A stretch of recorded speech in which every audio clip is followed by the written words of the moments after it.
Bonjour, bienvenue sur Maths en tête, votre podcast de vulgarisation mathématique. Vous le savez sûrement si vous me suivez, mais au-delà de ce podcast, je suis aussi enseignant. Et aujourd'hui, on va parler d'un objet minuscule, mais qui prend une place énorme dans nos vies, la note. Un nombre, souvent entre 0 et 20, qui a rythmé notre scolarité, influencé nos choix d'orientation, parfois même notre confiance en nous. Mais d'où vient cette fameuse note sur 20 ? Pourquoi 20 et moins 10 ou 100 ? Pourquoi pas noter sur 12 ? Et surtout, comment un simple nombre a-t-il pu devenir un symbole culturel aussi fort en France ? Dans cet épisode, on va remonter un peu le temps pour comprendre comment l'école française a inventé puis sacralisé la note chiffrée. Vous allez voir, derrière ce petit nombre se cache une grande histoire.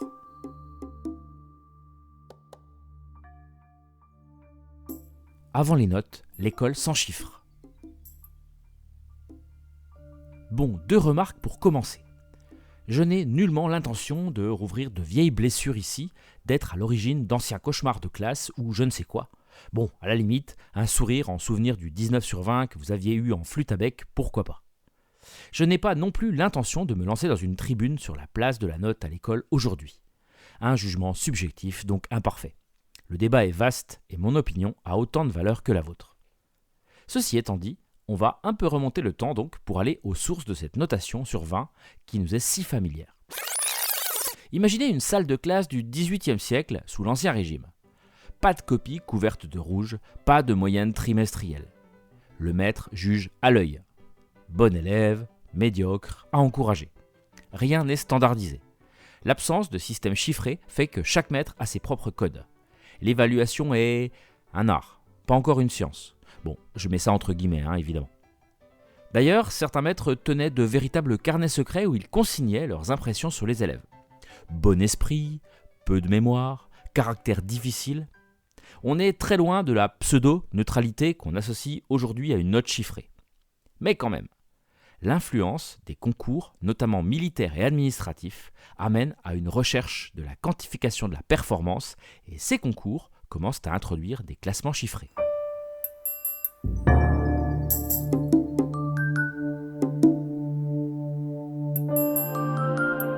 Le 19e siècle invente la note moderne. Jusqu'en 1890, le bac ne comporte aucune note chiffrée. Les examinateurs donnent souvent un avis. Admis, ajourné, refusé. Et ce n'est pas un détail. Pendant près d'un siècle, le baccalauréat a été un examen entièrement oral, où l'on jugeait l'élève à sa tenue, son aisance, son esprit. La note chiffrée arrive quand l'État veut réduire cette part de subjectivité. La note sur 20 n'arrive donc que tardivement, quand l'État cherche à uniformiser les pratiques. En effet, la réforme de l'enseignement au XIXe siècle a un rôle central. Avec la massification scolaire, l'État veut un outil simple, uniforme, reproductible et globalement objectif. La note chiffrée apparaît dans les lycées napoléoniens, puis se diffuse. Alors pourquoi ce système sur 20 ? Parce que le système décimal est dans l'air du temps. Il est facile à manipuler. Nos 10 doigts ont aidé notre vieux cerveau à mécaniquement être programmé pour compter naturellement de 10 en 10. Ce système est pratique pour le calcul des moyennes et les classements, et suffisamment précis sans être absurde. Inutile de pousser le découpage jusqu'au centième de point par exemple. Au début du XIXe siècle, l'école polytechnique, modèle des grandes écoles, utilise déjà ce barème sur 20 et propose un système de points pour classer les élèves. Les examinateurs notent de 0 à 20, mais avec des demi-points, des quarts de points et même des notes négatives pour sanctionner les erreurs graves. Un élève pouvait donc finir avec un total inférieur à 0. On trouve même, dans certaines archives, des copies où l'examinateur a écrit « -3, travail dangereux ». La logique n'est pas de sanctionner moralement, mais de mesurer la valeur scientifique de la copie, comme on mesure une force ou une vitesse. C'est, on peut le regretter pour le coup, une vision un peu trop mathématique de l'évaluation. Mais pourquoi diable 20 précisément ? Plusieurs historiens de l'éducation soulignent que le choix n'a rien d'évident. Le sur 20 apparaît d'abord dans les écoles d'ingénieurs et les concours scientifiques, où l'on cherche un équilibre entre précision et simplicité. Le sur 10 est jugé trop grossier. Le sur 100 trop fastidieux à manipuler mentalement. Comme souvent dans la vie, tout est histoire de compromis. Le sur 20 permet de garder une granulité fine. Demi-point, quart de point, tout en restant compatible avec le système décimal. Et surtout, 20 est divisible par 2, 4, 5 et 10, ce qui facilite les moyennes, les coefficients et les classements. Bref, 20 n'est pas un nombre magique, mais un nombre pratique. Héritage des pratiques de Polytechnique et des concours scientifiques, le sur 20 devient dès lors un standard, puis une tradition. Mais ce qui est fascinant, c'est que personne, à aucun moment, n'a officiellement décrété « désormais on note sur 20 ». La norme s'est imposée sans texte fondateur, par glissement progressif, presque par habitude. Avant la généralisation du sur 20, il n'était pas rare de voir des systèmes un peu originaux liés aux enseignants. On trouve traces de notes sur 60 dans certains lycées parisiens, sur 12 dans des écoles religieuses. Certains enseignants auraient même défendu des barèmes personnels comme le sur 7 ou le sur 24, au motif que cela révélait mieux les nuances. Autant dire que pour faire une moyenne de classe, c'était un cauchemar. La standardisation sur 20 a donc été une réponse à un joyeux bazar pédagogique. Alors bien entendu, rien n'empêche encore de le faire, noter sur 12 ou sur 7, pour des raisons diverses et variées. Mais le sur 20 a fait son petit bonhomme de chemin dans l'inconscient collectif.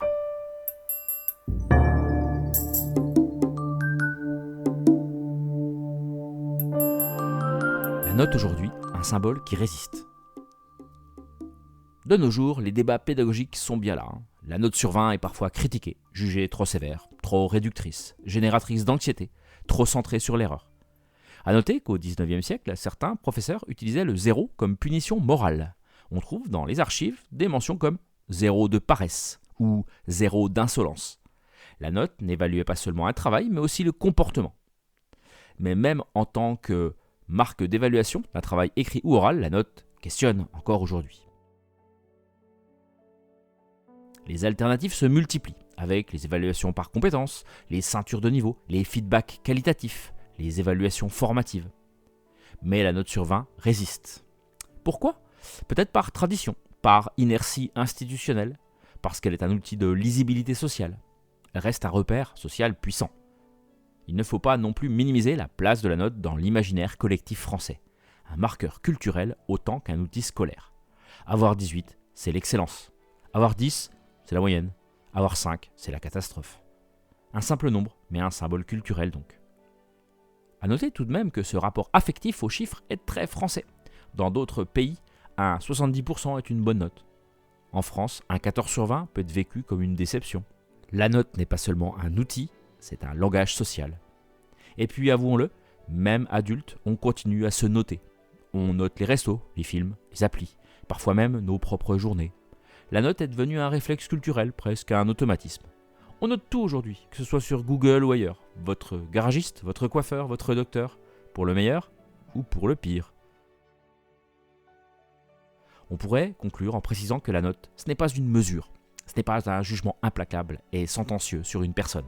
Non, c'est un message sur un travail, une tentative de communication à l'instant T, imparfait, bien entendu, et qui doit être accompagné d'explications soutenues. Et un message du type 15 sur 20, accolé d'un commentaire constructif, est à coup sûr plus audible qu'un 4,5 sur 6, vous en conviendrez.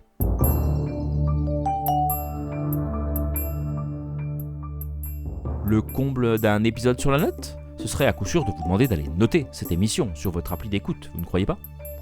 En tout cas, voilà, on y est. Cet épisode touche à son terme. Et j'espère qu'il vous a plu, vous aura appris quelques bricoles et n'aura pas remué de vieilles terreurs scolaires en vous. Prenez soin de vous et de vos proches, et je vous dis à très vite pour un nouvel épisode de Maths en tête.